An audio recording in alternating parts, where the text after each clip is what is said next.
शुभविवाह या मालिकेच्या जबरदस्त भागामध्ये ज्योतीचं पूजन होताच खूप मोठा खुलासा आकाश आणि भूमीला होणार आहे आणि त्याचबरोबर शंकरचंदच्या समोर सुद्धा सत्य येणार आहे आणि यासाठी कारणीभूत ठरणार आहे ते म्हणजे हॉस्पिटलमध्ये खूप मोठं सत्य समोर आणि हॉस्पिटलमध्ये खूप मोठा सत्याचा उलगडा होताच आता इकडे आकाश आणि शंकरचंद या दोघांच्या मधले जे गैरसमज आहेत ते एका झटक्यात दूर झाले।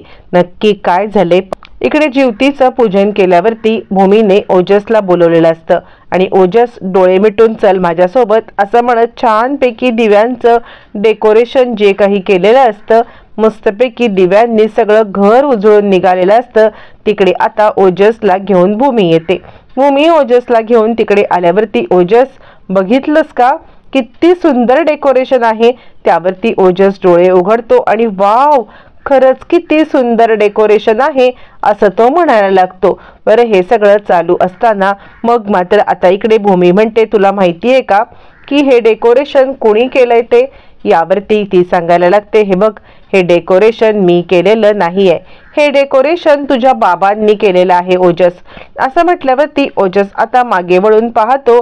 ज्या वेळेला ओजस मागे वळून पाहतो त्यावेळेला तो आपल्या बाबांकडे पाहतो आणि लगेचच मान झटकतो। अजूनही त्यांनी या सगळ्यामध्ये आता त्याच्या बाबांना स्वीकार केलेलं नसतं। त्यानंतर मग आता भूमी सांगायला लागते ये बाळा तुला छानपैकी आज मी एक गोष्ट सांगणार आहे असं म्हटल्यावरती ती त्याला बसवते आणि छानपैकी गोडपुऱ्या खायला देते आणि त्यानंतर तो म्हणतो गोडपुरी? ही तर पुरी आजी आई पण बनवायची, माझी आई मला अशाच पुऱ्या खायला द्यायची आणि अशीच पुरी खायला देऊन मला या सगळ्यामध्ये आता माझी आई छानपैकी आता इकडे जवळ घ्यायची। असं म्हटल्यावरती मग आता लगेचच ती सांगायला लागते बाळा ह्या पुरीचं नाव माहिती आहे का तुला? यावरती तो म्हणतो ह्याला पूजा भजन असं काहीतरी म्हणतात का? यावरती आता इकडे भूमी म्हणते किती गोड आहेस रे तू ओजस, अरे ह्याला पूजा भजन असं नाही म्हणत, याला आरती म्हणतात, घे बरं तू खाऊन असं म्हणत छानपैकी आता ओजस हे सगळं खात असतो। त्याला ते खाऊ पण आवडतो, त्याला या सगळ्यामध्ये ते दृश्य पण आवडतं, केलेलं डेकोरेशन सुद्धा आवडतं आणि हे सगळं आवडत तो आता सगळ्यांच्या सोबत एन्जॉय करत असतो। भूमी त्याच्या बाजूला बसते आणि त्यानंतर तो भूमीला थँक्यू म्हणतो चक्क आणि मग तिकडून निघून जातो। ज्या वेळेला तो आता भूमीला थँक्यू म्हणून निघून जातो आणि त्याच वेळेला मग मात्र लगेचच आता इकडे सांगायला लागतो लगेचच आता शंकरचंद खरंच थँक्यू, जे काही माझ्या मुलासाठी तुम्ही केलत ना त्यासाठी खरंच थँक्यू असं म्हटल्यावरती आता इकडे भूमी तिथे उभी असताना अचानकपणे दार वाजतं आणि आकाश दारात उभा असतो। दारामध्ये उभा असलेला आकाश आता समोर येतो। समोर आल्यावरती मग लगेचच आकाश इकडे पाहतो तर भूमीने सगळं घर दिव्यांनी उजळून टाकलेलं असतं। आकाश तिकडे पाहतो आणि वा घर तर सगळं दिव्यांनी उजळून निघालेलं आहे असं म्हणायला लागतो। ज्या वेळेला आकाश आता या सगळ्यामध्ये हे म्हणत असतो आणि त्याच वेळेला मग मात्र लगेचच आता इकडे तो भूमीच्या दिशेने पुढे येतो। भूमी ज्या घरामध्ये तू राहतेस ना किंवा ज्या घरामध्ये तू आता असतेस ना ते घर तू नेहमीच दिव्यांनी उजळून टाकतेस। आज या घरात आहेस आणि हे घर तू दिव्यांनी उजळून टाकलेलं आहेस, पण आपलं घर तर अजूनही रिकामच आहे। आपल्या घराला सुद्धा आता तुझ्या याची गरज आहे। तू अजूनही आपल्या घरामधले दिवे लावलेले नाहीयेस, आपलं घर सुद्धा दिव्यांनी उजळून निघायला पाहिजे असं म्हणत असताना मग तो क्षितिजाकडे येतो आणि भूमी मी क्षितिजाची कस्टडी घेण्यासाठी आलेलो आहे असं तिला म्हणतो। त्यावरती आता इकडे शंकरचंद सांगायला लागतो भूमी तू अजिबात कोणत्याही प्रकारे हार मानू नकोस, ही लढाई तुझ्या तत्वांची आहे, तू बिलकुल हार मानू नकोस, मी तुझ्या पाठीशी ठामपणे उभा आहे, काहीही झालं ना तरी सुद्धा तू तुझा हक्क सोडू नकोस। यावरती भूमी म्हणते कसला हक्क, काय हक्क? मला कोणतीही लढाई मुळातच लढायची नाहीये, काही झालं तरी सुद्धा कोणासाठी लढायचं? आकाश तुला आठवतंय तू मला एक गोष्ट सांगितली होतीस, तू मला सांगितलं होतंस नाटकामधला एक शेवट, नाटकामधल्या त्या शेवटामध्ये आता तू सांगितलं होतंस की त्या मुलीसाठी तिची खेचाताण व्हायला लागते आणि त्याच वेळेला ती आई सरळ मुलीचा हात सोडून देते, कारण आपल्या मुलीला त्रास होऊ नये या कारणासाठी. आणि तू तर क्षितिजाचा बाबा आहेस. मी क्षितिजापासून तुला आता कशा पद्धतीने वेगळं करू शकते? मी तुला वेगळंच करू शकत नाहीये, कारण क्षितिजा तुझ्यासोबत सेफ असेल या गोष्टीची मला बरोबर खात्री आहे. त्यामुळे काहीही झालं ना तरी सुद्धा मी क्षितिजाला तुझ्यापासून कधीही दूर करणार नाहीये. आणि त्यासाठी तू आता क्षितिजाच्या सोबतच राहा. तू घेऊन जा क्षितिजाला. असं म्हणत भूमीने आपला हक्क क्षितिजावरचा सोडलेला असतो आणि क्षितिजावरचा हक्क आता सोडल्यावरती मग आता इकडे लगेचच आकाश क्षितिजाला घेतो, आपल्या जवळ घेतो. भूमीला आता भरून येतं क्षितिजा आपल्यापासून लांब जाणार याचं तर दुःख असतं, पण ती आकाशकडे सेफ असणार आहे हे सुद्धा तिला माहिती असतं. आणि त्याचमुळे मग आता लगेचच ती इकडे पाहायला लागते. ती ज्या वेळेला हे सगळं पाहत असते, आकाश आपल्या क्षितिजाला घेतो आणि त्यानंतर आता इकडे तो सांगायला लागतो, भूमी, ज्याप्रमाणे क्षितिजाचं माझ्यावरती प्रेम आहे, तुझं सुद्धा तुझ्या डोळ्यामधून प्रेम आता माझ्यावरचं दिसत आहे. भूमी म्हणते, ही क्षितिजासाठीची लढाई आहे ना, क्षितिजासाठीची लढाई मुळातच मला लढायचीच नाहीये, कारण क्षितिजा ही तुझी पण आहे आणि क्षितिजा ही माझी पण आहे. मग भूमी उचलते, क्षितिजाला आकाशच्या हवाली देते आणि जातो तिला घेऊन असं म्हणायला लागते. तोचपर्यंत आकाश तिला घेऊन जाणार आणि क्षितिजा रडायला लागते. क्षितिजा ज्या वेळेला रडायला लागते आणि त्याच वेळेला मग आता इकडे आकाश तिला आपल्या जवळ घेतो, तिला एकदम आपल्या घट्ट मिठीत घेतल्यानंतर मग आता तो सांगतो, ए पिल्लू, बाबासोबत घरी येणार आहेस ना राहायला, असं म्हणत तो तिला तिकडून घेऊन जात असतो. ज्या वेळेला तो तिला तिथून घेऊन जात असतो आणि त्याच वेळेला मग आता तो सांगायला लागतो की चल बाळा, आपण घरी जाऊया. निघताना त्याला आता आठवण येते की आपण एक काम करूया, भूमीला विचारूया की क्षितिजाचं औक्षण झालेलं आहे का. आणि तो आता विचारायला लागतो, क्षितिजाचं औक्षण झालंय का.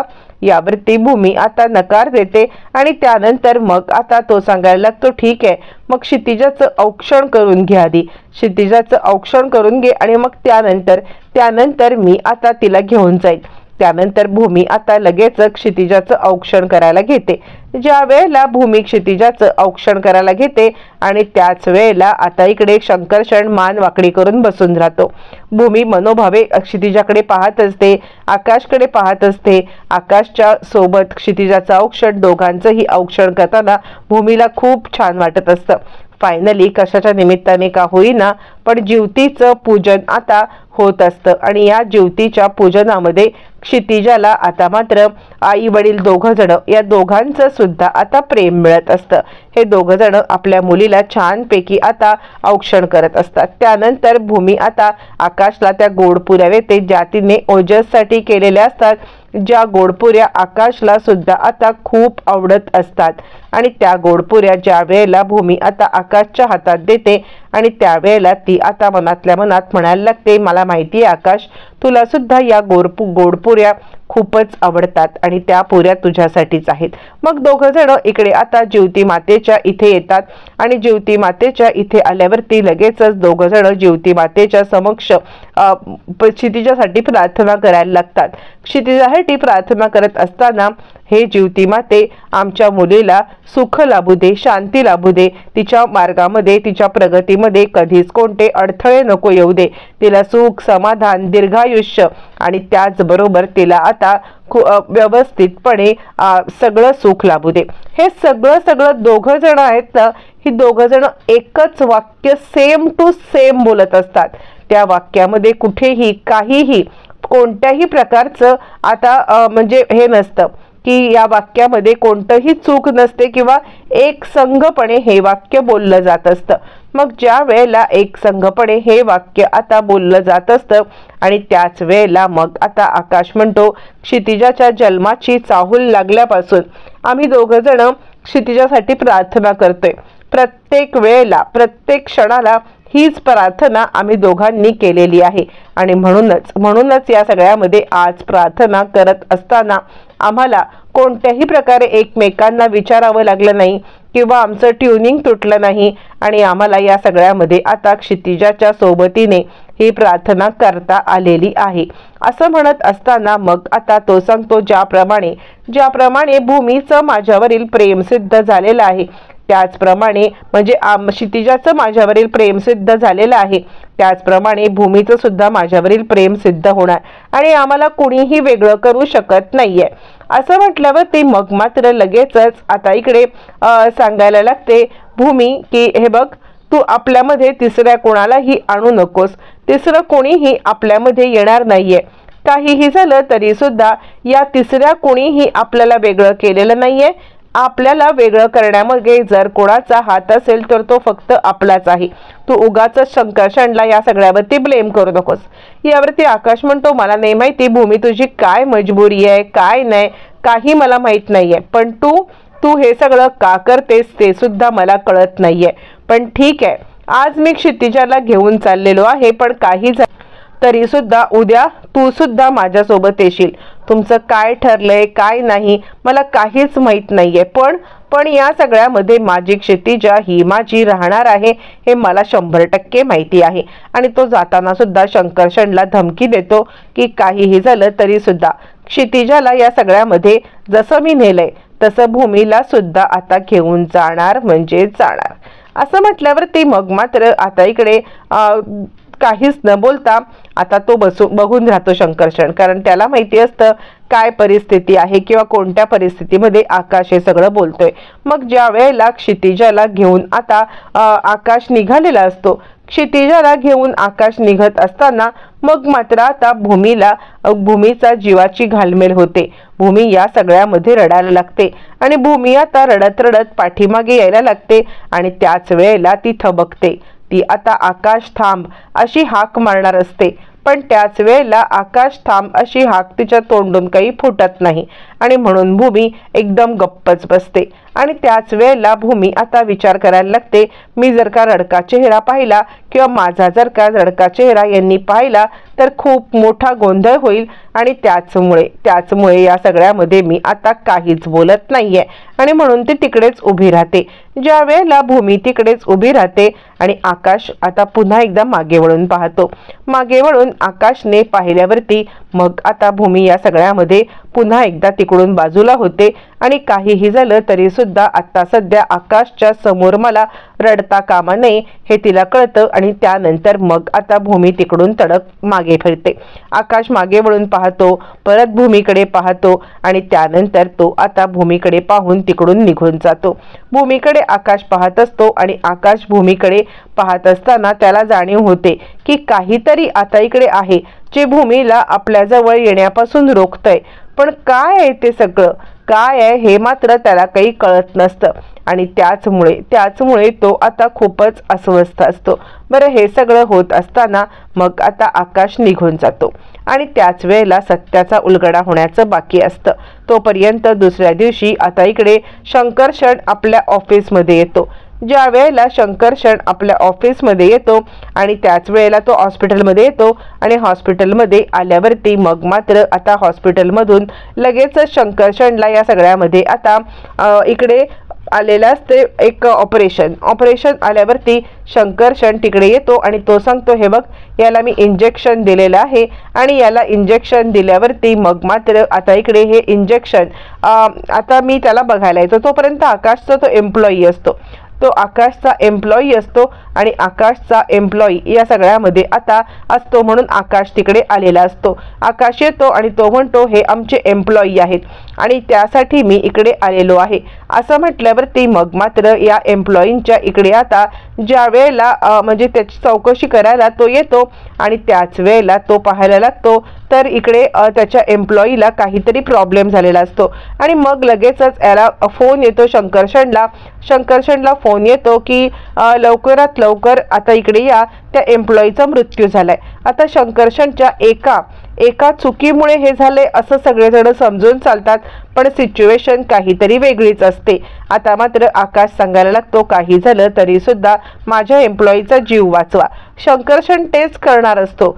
शंकरशन हे सगळं करणार असतो, पण त्याच वेळेला इकडे तो एम्प्लॉई मरतो. आता शंकरशनच्या हातून तो एम्प्लॉई गेल्यामुळे आकाश आणि शंकरशन यांच्यामध्ये काय वादविवाद होणार किंवा या सगळ्यामध्ये आता शंकरशनला कशा पद्धतीने आता आकाश डिफेंड करणार, या दोघांच्या मधले गैरसमज कसे दूर होणार आणि मालिकेमध्ये येणाऱ्या पुढील सत्य कसं समजणार पाहणं फारच रंजक